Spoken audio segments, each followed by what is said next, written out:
Hi everyone, the video that you've long been waiting for is finally here.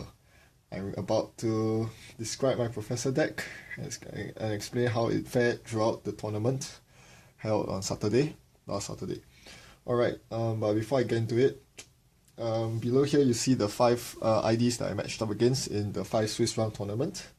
And yes, just like the 5 corp IDs, the 5 runner IDs I faced against, you'll notice that it's a very, very diverse field of runners and corps with all factions being represented except for HB. On the runner side, if you notice, all 3 Anarch, Shaper and Criminals were represented, and here you get a lot of representation as well.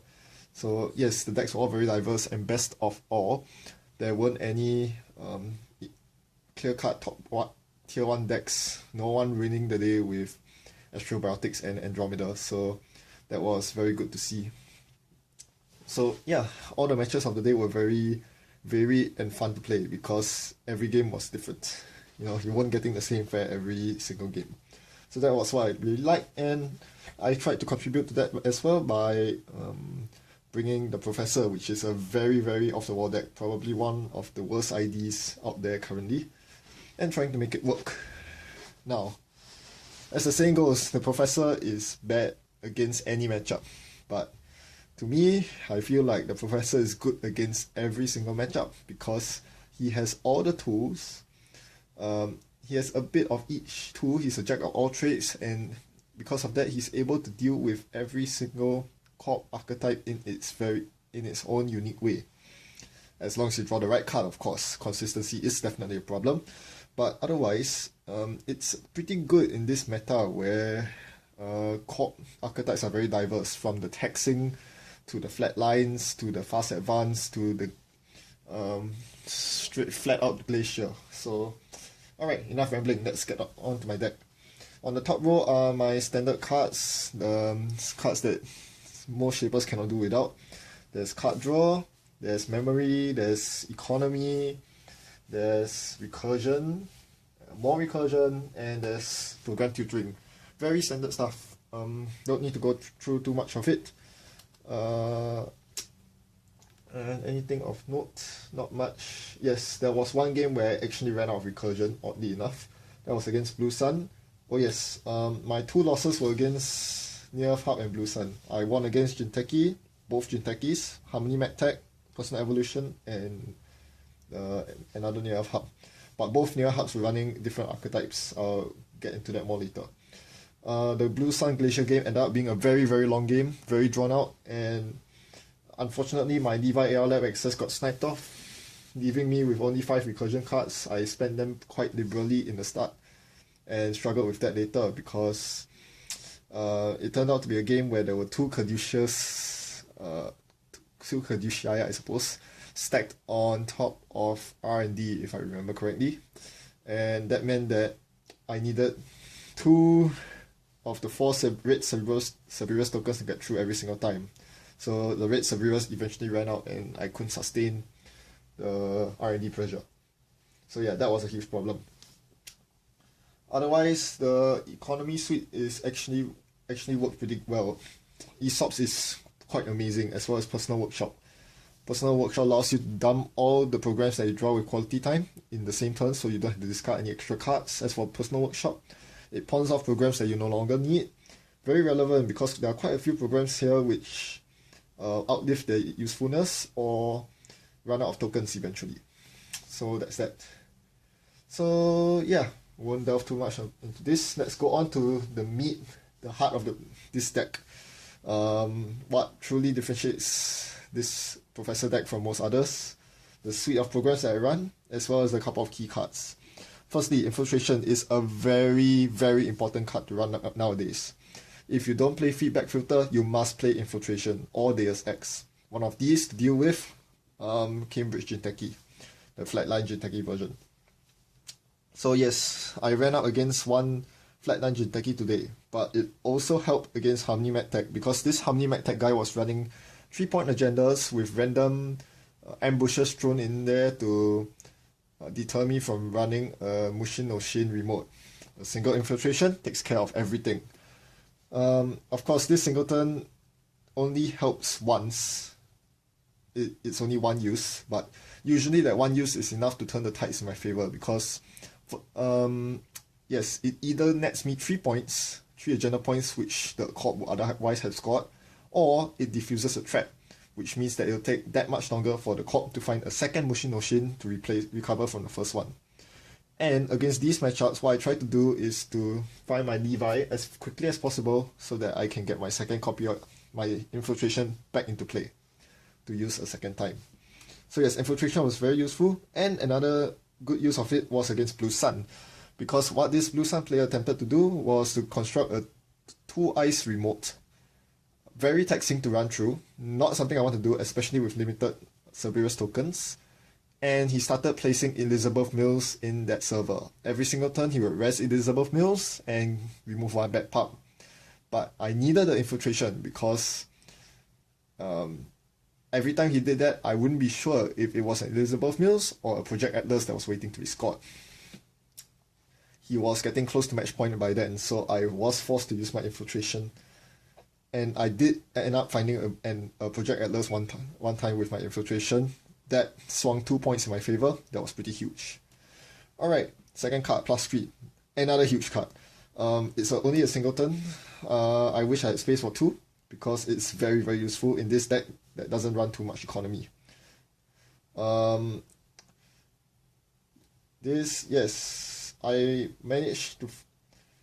did not manage to find my plus crit against my third matchup, which was Scorched Earth near Earth Hub. I think it's pretty similar to the deck that Dave Hoyland ran at Worlds. He finished top 8, I believe. The Scorched Earth MBM variant is very, very strong, as I found out the hard way. I lost to this deck. I also lost against Blue Sun, not because of flat... Was it because of flatline? Nope. Yes, I lost against this Blue Sun, not because of meat damage, but because of net damage. I'll go into that a little later. But yes, I wasn't able to find my... was I able to find it? I think I managed to find it sometime in the middle of the game. Yes, I found my plus crit in the middle of the game, so that allowed me to run more freely. But he managed to score a cleaner, so that basically nullified my plus crit, unfortunately. So yeah, that was that. And I lost against Blue Sun. My last Nerf Hub game, the plus crit saved me, because the last Nerf Hub was running the horizontal Nerf Hub with SNES and dedicated response team. I preemptively played a plus crit, and when it came down to the last turns where I was digging through his R&D for the final agenda, I had to run through Data Raven, and plus crit allowed me to do so multiple times without flatlining. If I had to draw up after running through the Data Raven, it would have given him time to recover. So yes, plus crit was good for that use. Not for preventing a flatline, not so much, but more of allowing me to pull out agenda point victory win. Alright, now let's move into the programs. First, my breaker suite. There are 5 breakers here. Code Gate, Barrier, Sentry. I changed my Code Gate breaker to Gordian Blade at the last minute. This is a very, very obvious choice that I should have seen long ago. Blue Cerberus is very inefficient when you compare it to what Shaper has Infection. It would be stupid of me not to use the Infection breakers. Gordian Blade has 1 higher strength, although it does cost 1 more credit and requires credits to break subroutines, but most Code Gates in the game have 1 subroutine. Only a couple have 2 subroutines. In fact, I can't think of any off the top of my head. All the popular ones, think of them. Lotus Field, Toll Booth, Pop-Up Window, Quandary. All of them have only 1 subroutine. Enigma and Data Pike have 2. But those are low strength, and that's it. So yes, Gordian Blade was definitely the right choice. And then Green and Red Cerberus, nothing much to say about that. These were pretty useful, but as I said, in that one game against Blue Sun, I ran out of Cerberus tokens. That proved to be a pain.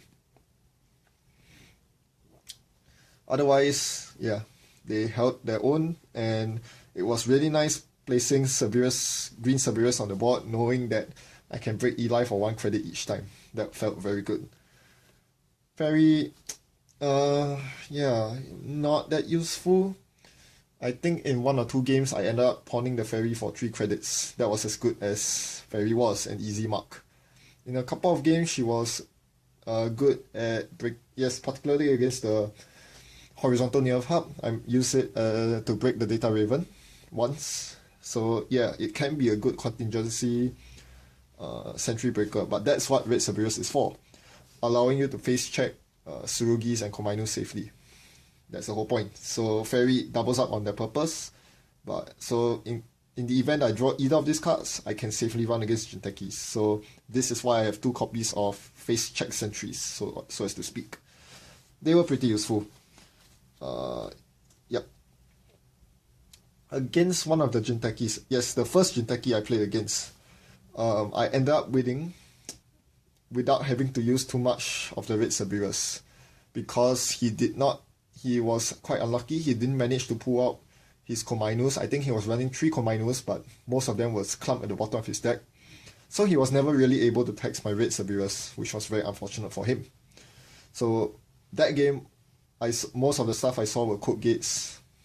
Yeah, pretty much everything was code gates and pups, which I could easily pay through. So in some games I didn't even need these breakers at all. David. Well, you have to run David if you're playing the Professor. It's so good. Influence is free. Why not? It helped a little bit against Blue Sun. The unfortunate thing against this Blue Sun was that he got very lucky. He found 2 oversight AIs within the first 3 or 4 turns of the game, when I didn't even have the tutor to tutor David. So I was not able to contest his oversight AIs easily using David, and because of that he amassed a huge credit lead early in the game, which I wasn't able to overcome later on. Otherwise, this David was good.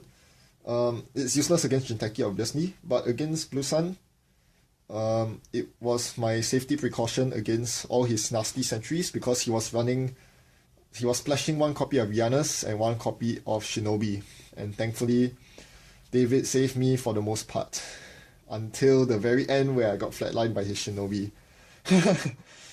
Yeah, only good players, only bad players get flatlined by Shinobi. Well, I've been proved wrong, or maybe I am a bad player myself. Surprisingly, it helped against Nerf Hub as well, because I was not able to find Green Cerberus quickly enough. Against Nerf Hub, you have to play fast, and I couldn't find my Barrier Breaker, but I could find my David, and that was my answer against his wraparound. He had a wraparound on his archives, and I had Sneak Door out. So basically, I had 3 chances at Sneak Dooring into his HQ for free, because he didn't continue protecting his archives. So that was a huge reason why I won. More on this later. Now, as you see from my next few cards, I decided to switch up my program suite. In my previous iterations, you may have seen me running cards like Pheromones and yeah, all sorts of jank. This time, I decided to go for a concerted theme with my Professor deck, and the theme I chose was Credit Denial. So these 4 cards all have one thing in common, and that is they force the corp to spend more resources, installing more eyes, defending the servers, etc. And hopefully with that, I can buy the time that I need to assemble my proper rig, get a medium going, and finish off the game. And this proved to be the right choice, because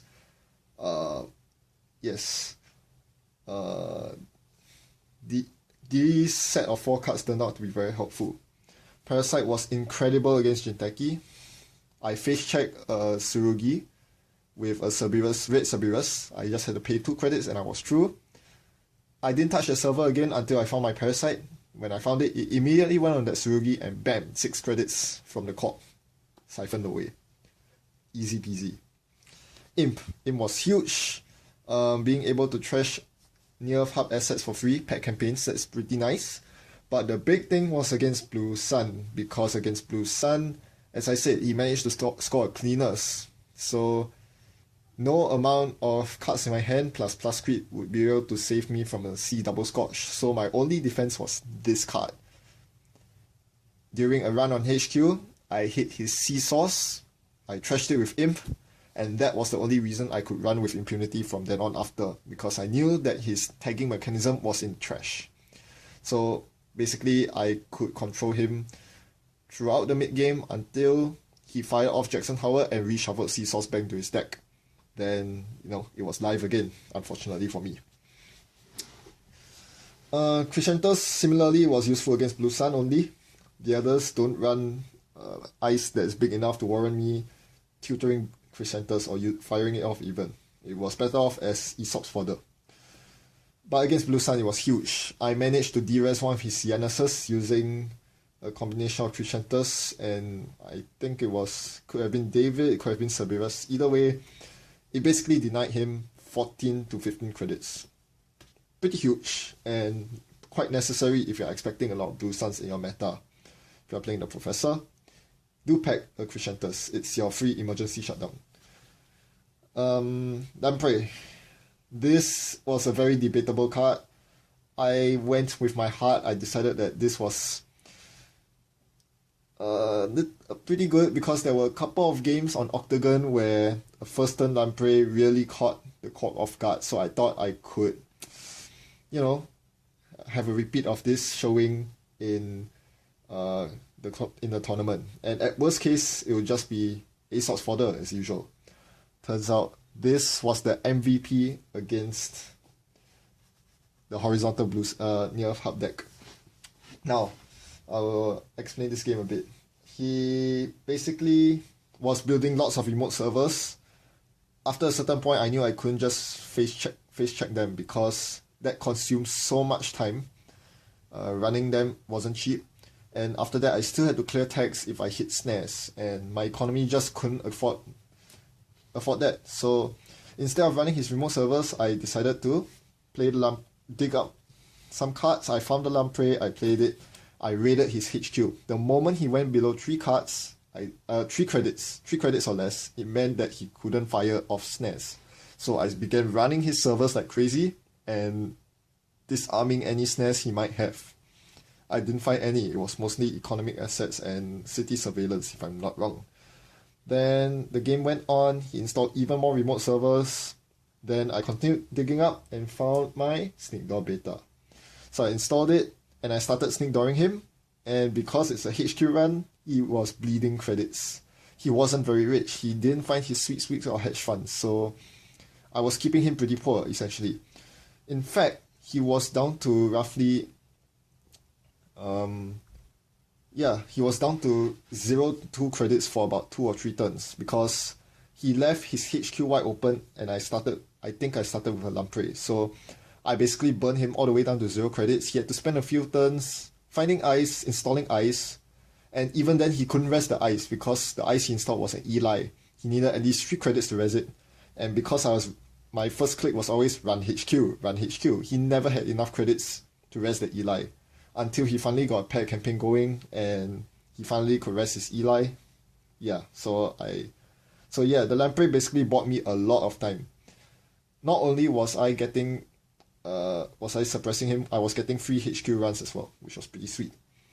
So, fast forward, he eventually iced up Archives with my Sneak Door out. He put a wraparound on it, and yes, I got my David out, and he had about 10 or 11 remote servers. So at that point, I saw that he had roughly 4 credits available. So I instantly sneak door him, siphon 1 credit away from him. That put him to 3 credits. Then for the next 3 clicks, I ran on random remote servers, trying to guess which ones were agendas.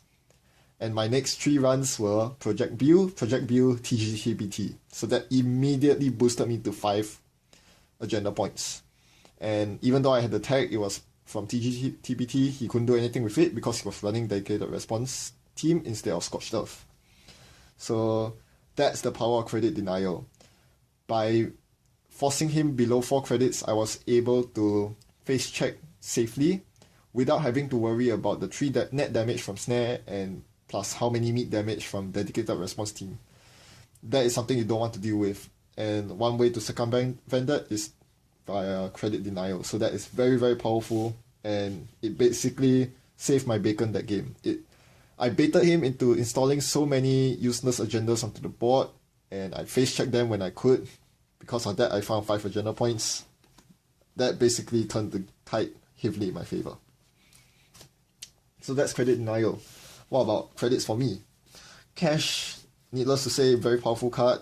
Whenever I saw it, a smile went on my face. I installed it, even though I couldn't mill a card because I'm not noise. Gives me lots of money. Magnum Opus, it didn't come up every game. It didn't need to. Aesop's Economy and Personal Workshop does most of the work already, but this really helped when fighting against Blue Sun, when I needed so many credits to break through all his ice. Yeah, and in the longer drawn out games, it was definitely a necessity. Alright, the last few cards. Medium. Medium is usually my route to victory. At the worst, it forces the corp to spend 3 clicks purging my viruses, which is a win for me.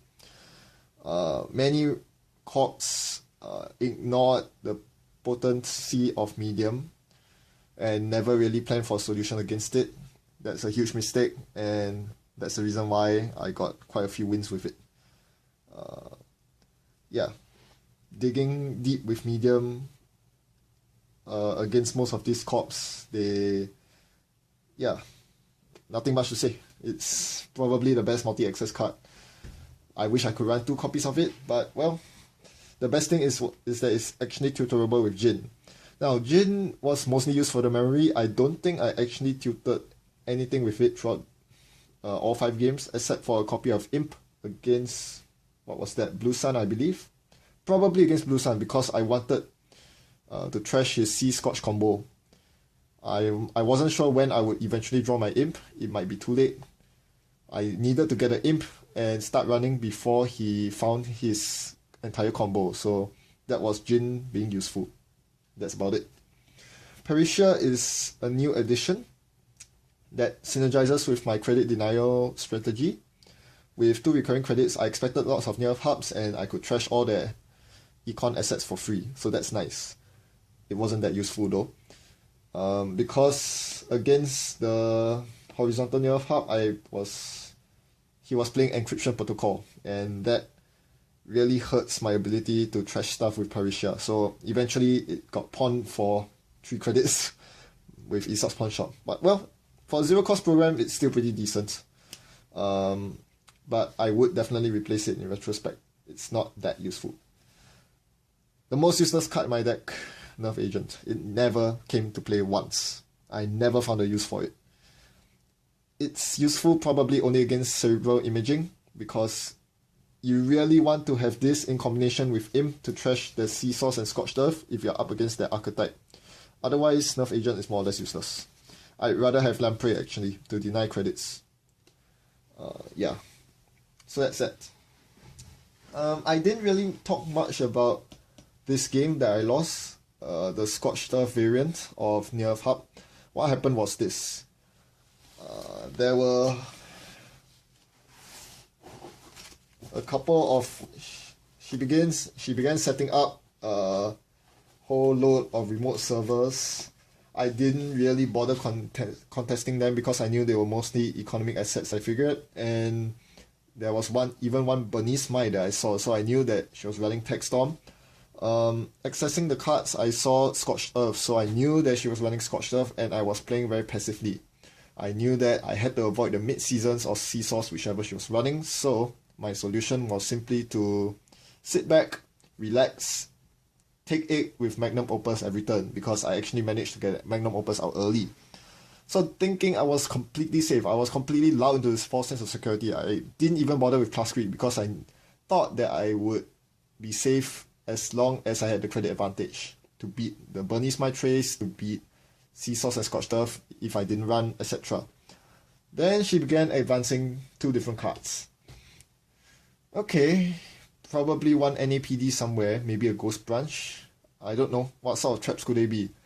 I was thrown out of a loop, very confused, not sure what she was trying to do. Single advance card. Why would you do that in MBN? I think she was baiting me into stealing an agenda that I didn't want to steal. So I let her go, I clicked for credits, and then she revealed the bad news. She advanced another card. She advanced one of the cards to 2 advancements, scored a breaking news, and double scotched me down, giving me tags when I didn't even run on my turn. Yes, I was caught very off guard, but that was a very rudimentary trick in the book. I should have prepared myself for that, and I deserve to lose because I wasn't familiar with that matchup. Against most of the other corps, I was very familiar with how to play against them. Like for the horizontal nerf hub, I knew exactly what my game plan would be. Credit denial, the moment I saw my credit denial cards, and running when he had less than 4 credits. Against Jinteki, I knew what to do. Dig up for infiltration, make sure to play my Levi AR Lab Access at first opportunity so that I wouldn't get decked. And yeah, against the Flatline Jinteki, I managed to steal 3 copies of Fetal AI, all 3 copies. It was very painful taking the net damage, but Levi AR Lab Access reduced the pain, and more importantly, it's 2 agenda points a pop. He did make one crucial error, the Jinteki player. He actually scored a Philoctic Entanglement very early on in the game because it was a face down card that he installed early on. That's a huge mistake. You do not want to score Philoctic Entanglement until it nets you a kill, or until it nets you 7 agenda points to win. As long as you keep the threat of Philoctic Entanglement live, the runner has to play very differently. They cannot steal too many agendas. They cannot end their turn with too few cards. Philoctic Entanglement is that powerful and should never be scored early on. So yeah, that was kind of a mistake made by one of my opponents. So yeah, and I think that's all. The flatline against Shinobi, well, I can't say too much about that. I was making a desperation run, thinking that I was going to get an agenda on the remote, but ended up hitting a Shinobi without any Cerberus tokens or David counters. So that was a very painful end to my professor's journey. And that's that. At the end of the day, I basically won 3 games, dropped 2 games. I'm actually very happy that I actually won a majority of my games with this stinking ID. That's pretty amazing. But the time for playing jank decks is over.